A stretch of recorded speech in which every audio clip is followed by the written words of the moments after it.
আসসালামু আলাইকুম। আমন্ত্রণ চ্যানেল সংবাদে, সঙ্গে আছি হৃদয় হোসেন। সংবাদের শুরুতে জানিয়ে দিচ্ছি সুপারফেস্ট ফর্টিফাইড সয়াবিন তেল সংবাদ শিরোনাম। আইনশৃঙ্খলা সামলাতে ব্যর্থতা স্বীকার করে পদক্ষেপ নির্ধারণে সরকারকে ব্যবসায়ীদের আহ্বান, রাজনৈতিক ট্যাগ দিয়ে হয়রানি বন্ধের তাগিদ। সমাজের অস্থিরতায় সংস্কার প্রশ্নে অন্তর্বর্তী সরকার বাধার মুখে বলে মন্তব্য, নির্বাচনের আগে প্রয়োজনীয় সংস্কার করার অঙ্গীকার। সবার সাথে সুসম্পর্ক রাখতে চায় বাংলাদেশ, বললেন পররাষ্ট্র উপদেষ্টা। ভারতীয় গণমাধ্যম দুদেশের স্বাভাবিক সম্পর্ক প্রতিষ্ঠায় বাধা বলে মন্তব্য।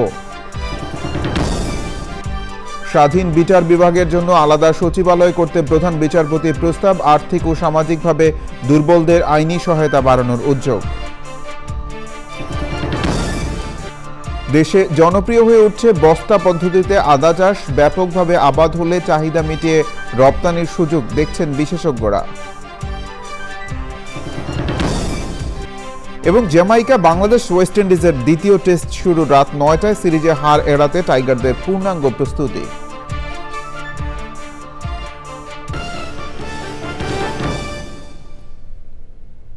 এছাড়া নিটল ডাটা বিশেষ সংবাদে থাকছে।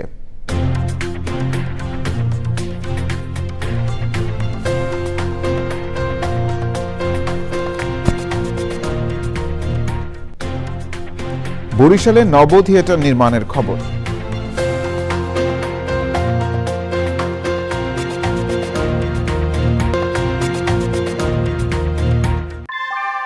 আমরা তৈরি করি বিশ্বমানের জার্মান প্রযুক্তির ভূমিকম্প সহনশীল থার্মেক্স রড, যা আপনার স্থাপনাকে নিরাপদ রাখে প্রজন্ম থেকে প্রজন্ম।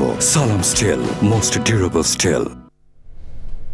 সংবাদ শিরোনামগুলো জানাচ্ছিলাম। এখনকার সংবাদ আয়োজন একই সঙ্গে চ্যানেল আই ইউটিউব চ্যানেল এবং চ্যানেল আইয়ের ওটিটি প্ল্যাটফর্ম আই স্ক্রিনে লাইভ স্ট্রিম হচ্ছে।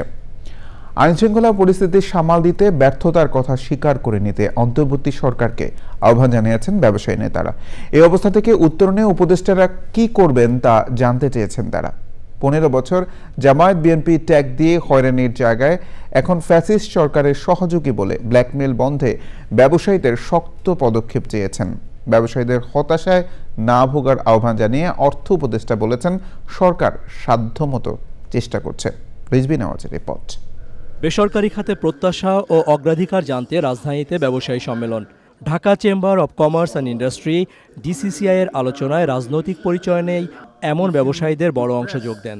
Probably you would agree with Ashraf Bhai, all of you who are present here in this room, that nothing is more important than law and order situation. We have been telling this to the government, and government is also saying that we are trying. And of course there were some visible improvement, but probably not enough. Law and order, আমার মনে হয় অনেকবার কথা হয়েছে law and অর্ডারের। I think law and order যদি improve করতে পারি, আই থিঙ্ক ব্যবসা অনেক এগিয়ে যাবে। I am sorry to say the interim government has been a total failure. এটা ওনাদেরকে মানতে হবে। নাম্বার 1 হচ্ছে ল অ্যান্ড অর্ডার সিচুয়েশনটাকে জিরো টলারেন্সের মধ্যে নিয়ে আসা, এর কোনো বিকল্প নাই। হয়রানি বন্ধে সরকারের দ্রুত পদক্ষেপ চান ব্যবসায়ীরা। ট্রেড বডি পলিটিসাইজেশন, এটাকে কিভাবে বন্ধ করা যায়। আর আগে ছিল ওই নিয়ম ছিল ওই শিবির ট্যাগ দেওয়া মানুষকে, এখন শুরু হয়েছে নতুন শব্দ দোষর ট্যাগ দেওয়া। সবাই দোষর, ওই 17 কোটি মানুষ যারা ট্যাগ দিয়েছে তারাও দোষর। অধৈর্য না হয়ে আরেকটু সময় চাইলেন অন্তর্বর্তী সরকারের দুই উপদেষ্টা। আমরা তো হতাশ হবেন না বা এতটা ইসে হবেন না। 15 বছরে যেটা হয়েছে, যারা আপনারা বাইরে আছেন কিছু কিছু লোক জানবেন, কারণ আমরা ভেতরে আছি, বিশেষ করে আমি অর্থনৈতিক সেক্টরে যেটা হয়েছে এটা অকল্পনীয়। যদি আপনারা বলেন 3-4 মাসে এসে চিফ অ্যাডভাইজার সালাউদ্দিন সাহেবরা সব করে দেবে, দিস ইজ একটু এক্সপেকটেশনটা একটু lofty. Government does not want to see this kind of anarchy which is prevailing now, and especially আমাদের যেহেতু শ্রমিকের বেসটা অনেক বড়, যারা এই নৈরাজ্যটা সৃষ্টি করার চেষ্টা করছেন, তারা রাইটলি এটাকে একটা সফট টার্গেট হিসেবে নিয়ে একটা নৈরাজ্য তৈরি করছে। But I'm sure you can see a successive improvement of situation. আলোচনায় বিটিএম-এর সভাপতি শওকত আজিজ রাসেল ব্যবসায়ীদের চাটুকারিতা ও তোষামদির অভ্যাস ছাড়তে হবে বলে মন্তব্য করেন। রিজভিন আওয়াজ, চ্যানেল আই, ঢাকা। আগামী নির্বাচনে জয়লাভ করলেও একা সরকার গঠন করবে না বিএনপি। 31 দফার ভিত্তিতে সব দলের অংশগ্রহণে জাতীয় সরকার গঠন করা হবে বলে জানিয়েছেন বিএনপি স্থায়ী কমিটির সদস্য আমির খসরু মাহমুদ চৌধুরী। সমাজের অস্থিরতার কারণে সংস্কার প্রশ্নে অন্তর্বর্তী সরকার প্রতিনিয়ত বাধার মুখে পড়ছে বলে মন্তব্য করেছেন প্রধান উপদেষ্টার প্রেস সচিব। জানিয়েছেন নির্বাচনের আগে প্রয়োজনীয় সংস্কার করবে অন্তর্বর্তী সরকার। রুকসানা আমিনের রিপোর্ট। নতুন বাংলাদেশের সংস্কার তুলে ধরতে জাতীয়তাবাদী গণতান্ত্রিক আন্দোলন এনডিএম আয়োজিত সেমিনার। সামনে ইলেকশন, তারপরও ইলেকশন। অনুষ্ঠানে আওয়ামী লীগ নিষিদ্ধ এবং পোস্টাল ভোটিং সহ নির্বাচন ব্যবস্থা সংস্কার প্রশ্নে বেশ কিছু মতামত তুলে ধরেন ইসি সংস্কার কমিশন ও বিএনপি সহ বিভিন্ন রাজনৈতিক দলের নেতারা। আমি খুব নিশ্চিত যে আমাদের সংস্কারগুলো এবার আমরা করব, সবাই মিলে করব। নির্বাচনের পরবর্তী সময়ে যদি জনগণ রায় দেয় তাহলে বিএনপি একা সরকার গঠন করবে না, বিএনপি একটা জাতীয় সরকার গঠন করবে। এবং যাদেরকে নিয়ে আমরা 31 দফা করেছি, আমরা সবাই মিলে 31 দফা বাস্তবায়ন করব। একটা জাতীয় ঐক্য সৃষ্টি হয়েছে। আমি মনে করি এই জাতীয় ঐক্যটা আমাদেরকে অটুট রাখতে হবে। এই জাতীয়টা অটুট রাখতে হবে এই জন্য, যদি পিসফুল ট্রান্সফার অফ ডেমোক্রেটিক অর্ডারে আমাকে যেতে হয়, ইলেকট্রাল কম্পিটিশনটা যদি আমরা ধরে রাখতে পারতাম তাহলে গত 15 বছর এই ঘটনাগুলো ঘটতো না। ইলেকট্রাল কম্পিটিশনটাকে জোরদার ভাবে বাংলাদেশের জমিনে ফেরত আনা সবচেয়ে বেশি প্রয়োজন বলে আমি মনে করি।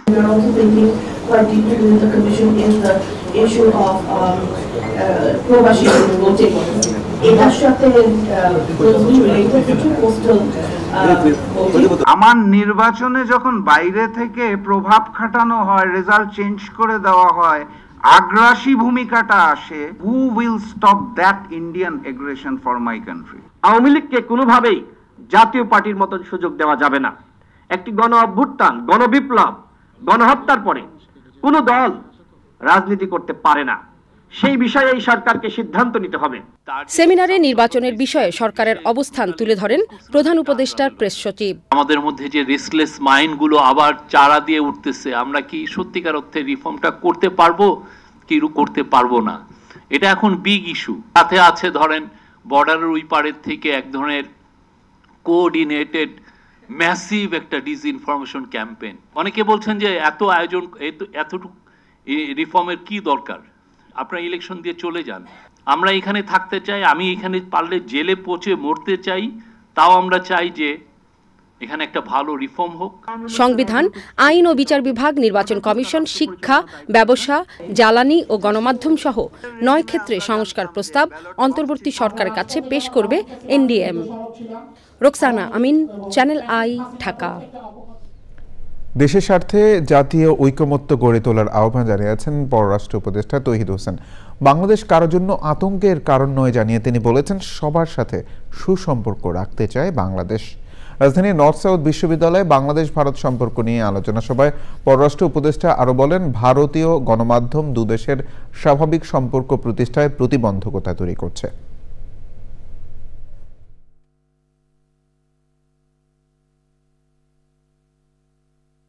ইংরেজি বলতে পারা এবং না পারার মধ্যে 3 গুণ বেতনের তফাৎ একই কাজ করছে। আমি দেখেছি এয়ারপোর্টে একই কাজ করছে দুইজন, বাঙালি এবং একজন ভারতীয়। এটা তো ভারতীয় দোষ না, আমাদের দোষ যে আমরা তাকে ওই সক্ষমতা দিতে পারি। সামনে কি আছে? পারস্পরিক স্বার্থ ছাড়াও ধরুন পাকিস্তানের সাথে সম্পর্ক, তিস্তাবাদ নির্মাণ, জাতীয় সংলাপ, এগুলি সবই আছে, এগুলি থাকবেও। কিন্তু আমাদের মূল উদ্দেশ্যটা থাকবে আমাদের সক্ষমতা বাড়ানো, সক্ষমতা আন্তর্জাতিক পর্যায়ে এবং সক্ষমতা আমাদের অভ্যন্তরীণ পর্যায়ে। প্রধান বিচারপতি জানিয়েছেন, নির্বাহী বিভাগ থেকে সম্পূর্ণ আলাদা হয়ে স্বাধীন বিচার বিভাগ গড়ে তুলতে আলাদা সচিবালয় সহ কয়েকটি প্রস্তাব সরকারকে দেওয়া হয়েছে। একই সাথে অসচ্ছল ও সামাজিকভাবে দুর্বল ব্যক্তিরা যাতে বিচার থেকে বঞ্চিত না হন সেজন্য আইনগত সহায়তা সংস্থাকে আরও শক্তিশালী করা হচ্ছে। মাঝে লোকমানের রিপোর্ট।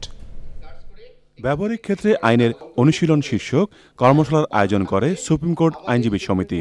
এতে প্রধান বিচারপতি ছাড়াও আপিল ও হাইকোর্ট বিভাগের বিচারপতি, সিনিয়র আইনজীবী, সুপ্রিম কোর্ট বারের সভাপতি ছিলেন। প্রধান বিচারপতি বলেন, শক্তিশালী বিচার বিভাগই জনগণের ন্যায় বিচার নিশ্চিত করতে পারে।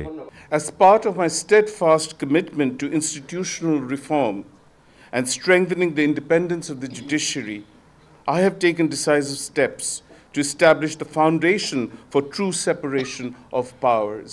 I have declared and initiated the process of creating a separate secretariat for the judiciary.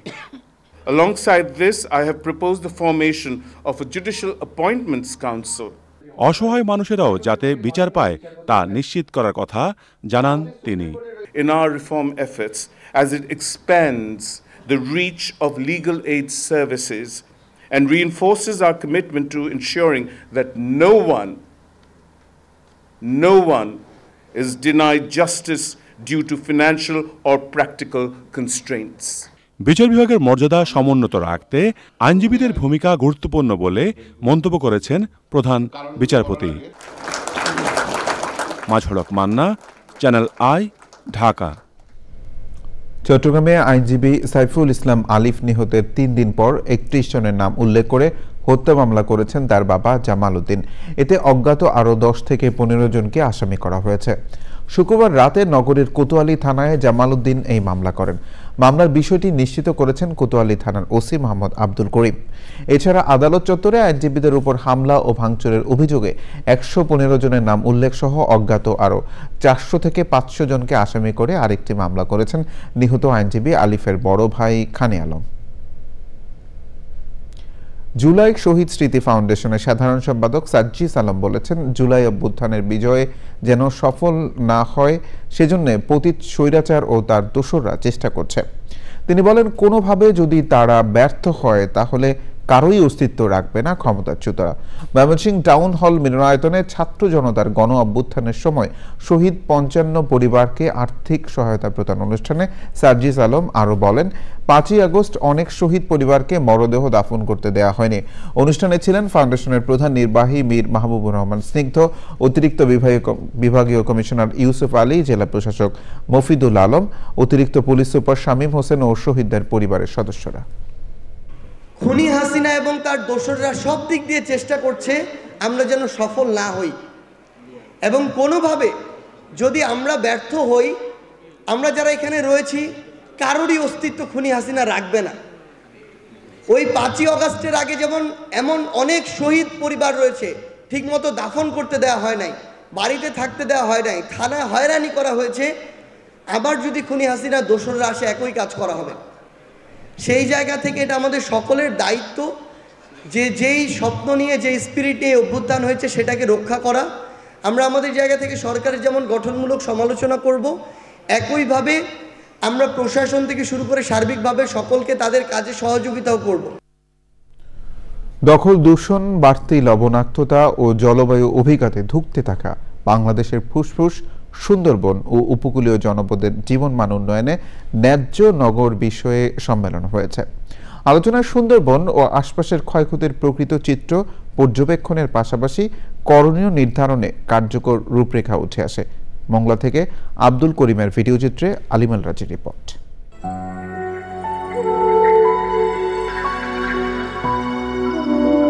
সভ্যতার অগ্রযাত্রায় নির্বিচার দখল, দূষণ ও জলবায়ু অভিঘাতে ধুঁকছে ধরিত্রী।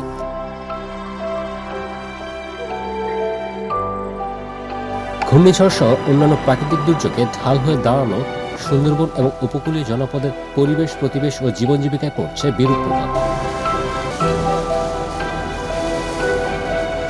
শুধু দূষণই নয়, সুন্দরবন সহ অন্যান্য উপকূলীয় নদীগুলোতে লবণাক্ততা বেড়ে হুমকিতে বাস্তুতন্ত্র। পরিস্থিতি উন্নয়নে মংলায় সুন্দরবনের উপকূলীয় ন্যায্য নগর বিষয়ক সম্মেলন।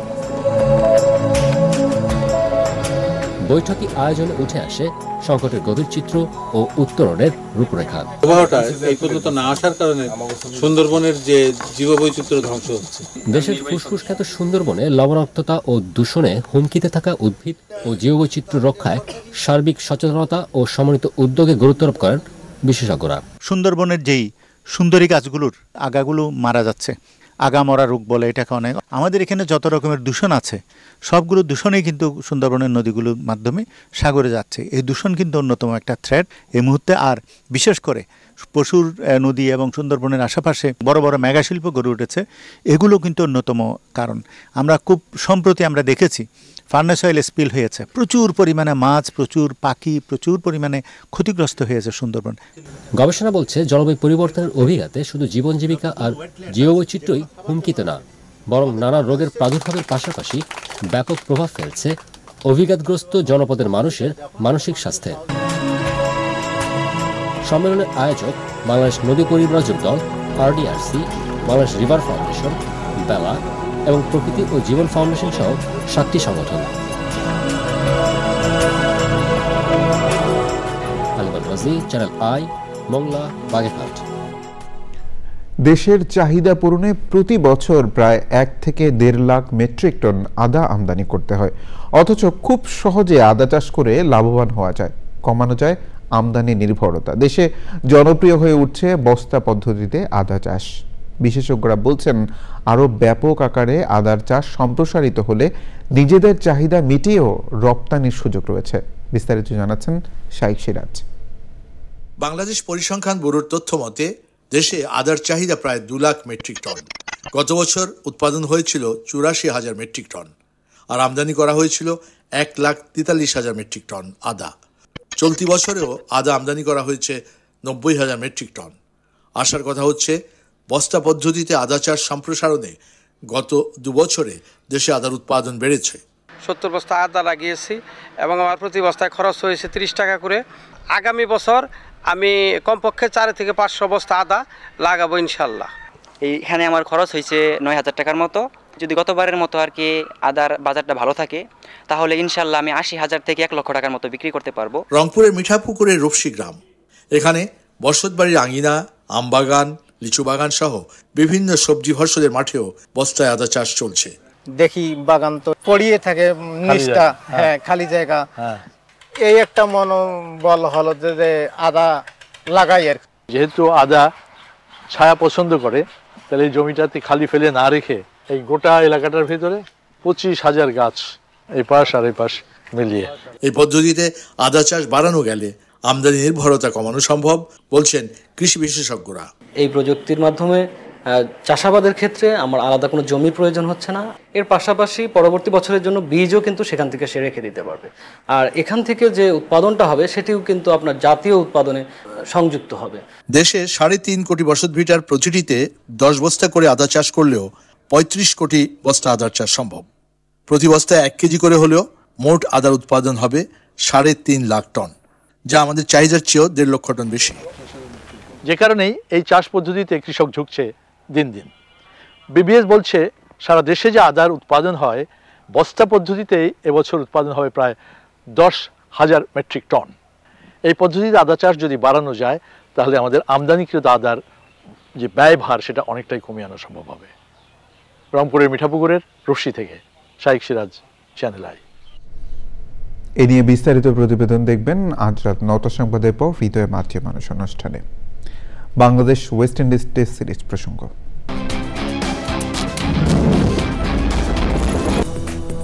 বিরতির পর আবারও আমন্ত্রণ চ্যানেল আই সংবাদে।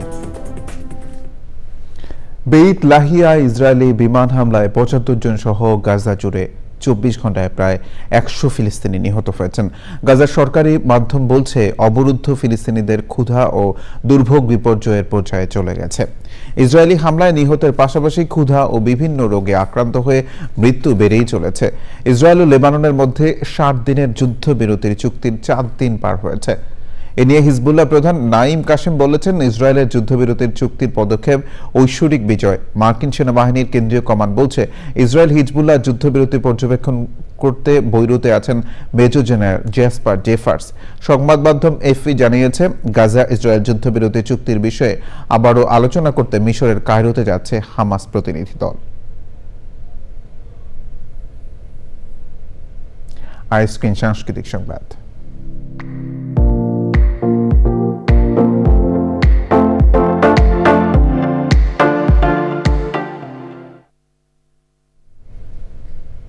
এবার বিজয়ের মাস ডিসেম্বরের পহেলা দিন থেকে প্রতি সকালে একযোগে ফেসবুক, ইনস্টাগ্রাম, এক্স এবং ইউটিউব চ্যানেলে একটি করে কন্টেন্ট প্রকাশ করবে ছায়ানট।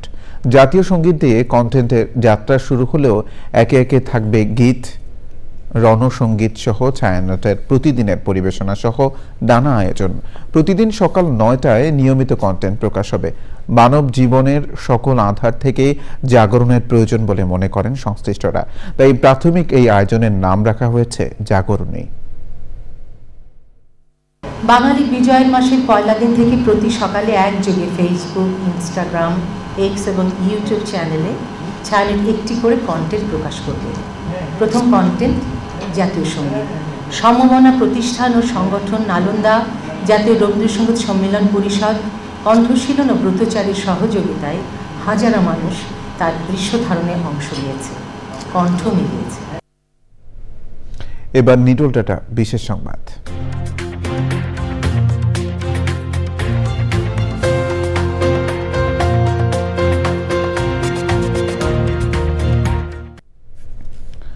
নব থিয়েটার নির্মিত হচ্ছে বরিশালে। 460 কোটি টাকায় আইকনিক এই প্রকল্প ইতোমধ্যে দৃশ্যমান হচ্ছে। শিক্ষার্থীদের বিজ্ঞান মনস্ক করার এই থিয়েটার আগামী বছর উন্মুক্ত হবে বলে জানিয়েছেন সংশ্লিষ্টরা। আরিফুর রহমানের ভিডিও চিত্র ও সাইদ পান্থর তথ্য নিয়ে রাজীব আহমেদের রিপোর্ট। বদলে যাচ্ছে বরিশাল সদর উপজেলার কীর্তনখোলা নদীর পাড়ের পুরো চিত্র। 2020 সালে বিশ্ববিদ্যালয়ের পাশের 10 একর জমিতে বিজ্ঞান ও প্রযুক্তি মন্ত্রণালয়ের অধীনে 460 কোটি টাকার আইকনিক এ প্রকল্পের কাজ শুরু করে গণপূর্ত বিভাগ, যা হস্তান্তরের কথা রয়েছে 2025 সালে। এ থিয়েটারে থাকবে প্ল্যানেটেরিয়াম, টেলিস্কোপ, ডরমেটরি, অফিস ভবন, ডোম, প্রধান ফটক, সীমানা প্রাচীর, ওয়াটার বডি, ভাস্কর্য, সাবস্টেশন, লিফট, এসকেলেটর, শিশু পার্ক, 175টি কার পার্কিং সহ সার্বজনীন সকল ব্যবস্থা। এছাড়াও শিক্ষার্থীদের বিজ্ঞান ও প্রযুক্তি চর্চার পাশাপাশি থাকবে বিনোদন। এখানে বসেই বিজ্ঞানের আবিষ্কার, প্রদর্শন, ব্যবহারিক ও সৌরজগৎ সম্পর্কে বাস্তবমুখী ধারণা পাবে এই অঞ্চলের শিক্ষার্থীরা। এইখান থেকে আমরা সৌরজগৎ সম্পর্কে বরিশাল অঞ্চলের যারা ছাত্রছাত্রী আছেন প্লাস আপামর জনসাধারণ একটি বাস্তবমুখী ধারণা পাবে। সরকার সময় দিচ্ছে ডিসেম্বর 2025, তার মধ্যে আমরা শেষ করার সময় চেষ্টা করব। প্রকল্পর যদি কমপ্লিট হয় বরিশালবাসীর জন্য একটা বিনোদন কেন্দ্র হিসেবে বিবেচিত হবে এবং এখানে সবাই এসে বিনোদন নিতে পারবেন। বিজ্ঞানের জ্ঞানের আলোয় এই অঞ্চলের নতুন প্রজন্ম আলোকিত হবে, তাই এই নব থিয়েটার নিয়ে স্বপ্নে বিভোর সর্বস্তরের মানুষ। ক্যাম্পাসের সাথেই এই নব থিয়েটার, এটা আমাদের জন্য খুবই একটা গুরুত্বপূর্ণ ভূমিকা পালন করবে। এখানে আমাদের অনেক কিছুই আমরা শিখতে জানতে পারবো। এটা যত তাড়াতাড়ি সম্ভব যদি উদ্বোধন করে এটা চালু করা যায় ততই হচ্ছে আমাদের স্টুডেন্টদের জন্য এবং এই বরিশাল বিভাগের, আমি আশা করব বরিশাল বিভাগের সমস্ত শিক্ষার্থীদের জন্য এটা খুব বড় একটা ইফেক্ট করবে। প্রকল্পকে টেকসই করতে সকল তদারকি অব্যাহত রাখার দাবি গণপূর্ত বিভাগের। গুণগত মানের সাথে গণপূর্ত বিভাগ বরিশাল কখনোই কম্প্রোমাইজ করবে না। সেই আলোকে এবং আমাদের ঊর্ধ্বতন কর্তৃপক্ষের নির্দেশনার আলোকে আমরা যথাযথভাবে আমাদের দায়িত্ব সঠিকভাবে পালন করে যাচ্ছি। আপনারা জানেন আমাদের গণপূর্তের বেশ কিছু দক্ষ প্রকৌশলী আছে, তারা নিয়মিতভাবে এই সাইটটার কাজ তদারকি করে থাকেন। অবহেলিত দক্ষিণাঞ্চলের জনপদে সম্ভাবনার নতুন দিগন্ত উন্মোচন করতে যাচ্ছে নব থিয়েটারের নতুন প্রজন্মের বিনোদন ও বিজ্ঞান চর্চা। নতুনভাবে বরিশালকে চিনবে আগামীর বাংলাদেশ।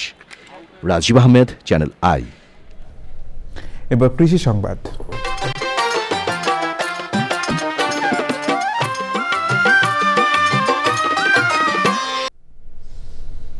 রংপুরে বাড়তি লাভের আশায় এবছর আগাম আলু চাষে ঝুঁকেছেন কৃষক। আগাম শীত অনুভূত হয় আগাম আলুর ফলন নিয়েও আশাবাদী কৃষক। বীজ, সার, কীটনাশক সহ কৃষি উপকরণের দাম বৃদ্ধির কারণে উৎপাদন খরচ বাড়ায় ফসলের ন্যায্য মূল্য নিয়ে শঙ্কা রয়েছেন তারা। প্রকৃতি সংবাদ।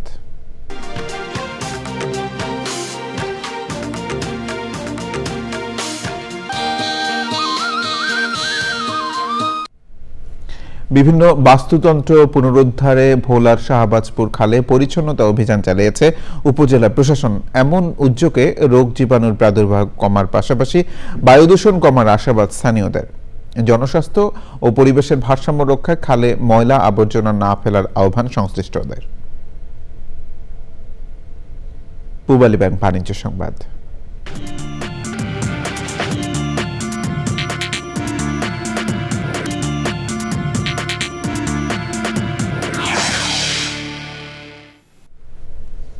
রাজশাহী ও রংপুর জোনের সব শাখা উপশাখার কর্মীদের নিয়ে IFIC largest banking network business conference করেছে। বগুড়া সদরে আয়োজিত অনুষ্ঠানে অংশ নেন ব্যাংকটির রাজশাহী ও রংপুর জোনের 22টি শাখা ও 166টি উপশাখার কর্মীরা। কনফারেন্সে ছিলেন ব্যাংকের চেয়ারম্যান মেহমুদ হোসেন, ব্যাংকের ব্যবস্থাপনা পরিচালক সৈয়দ মনসুর মোস্তফা ও অন্যরা। অনুষ্ঠানে আমানত সংগ্রহ, লোন প্রদান ও রিকভারিতে উল্লেখযোগ্য সাফল্য অর্জনের স্বীকৃতি হিসেবে সংশ্লিষ্ট শাখা উপশাখার কর্মীদের সম্মাননা দেওয়া হয়।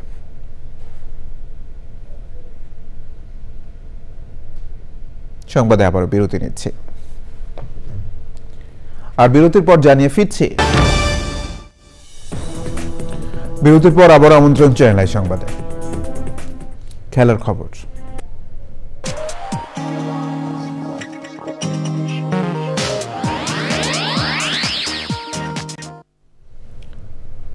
দ্বিতীয় ওয়ানডেতে আয়ারল্যান্ড নারী দলকে 5 রানে হারিয়ে 1 ম্যাচ হাতে রেখে সিরিজ জিতল বাংলাদেশ নারী ক্রিকেট দল।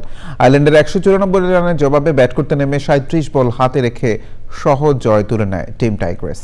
জয়ের ধারাবাহিকতা ধরে রাখতে চান ক্যাপ্টেন নিগার সুলতানা জ্যোতি।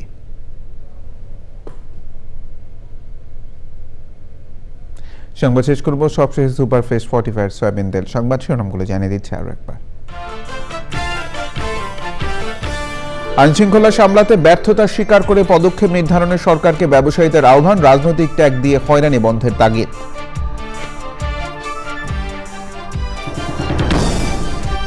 সমাজের অস্থিরতায় সংস্কার প্রশ্নে অন্তর্বর্তী সরকার বাধার মুখে বলে মন্তব্য, নির্বাচনের আগে প্রয়োজনীয় সংস্কার করার অঙ্গীকার।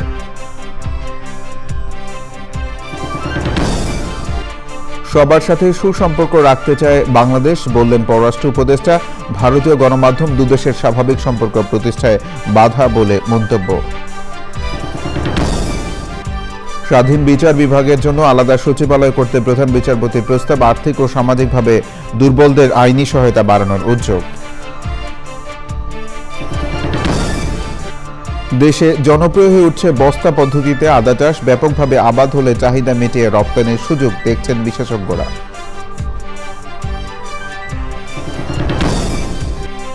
এবং জ্যামাইকায় বাংলাদেশ ওয়েস্ট ইন্ডিজের দ্বিতীয় টেস্ট শুরু রাত 9টায়, সিরিজে হার এড়াতে টাইগারদের পূর্ণাঙ্গ প্রস্তুতি।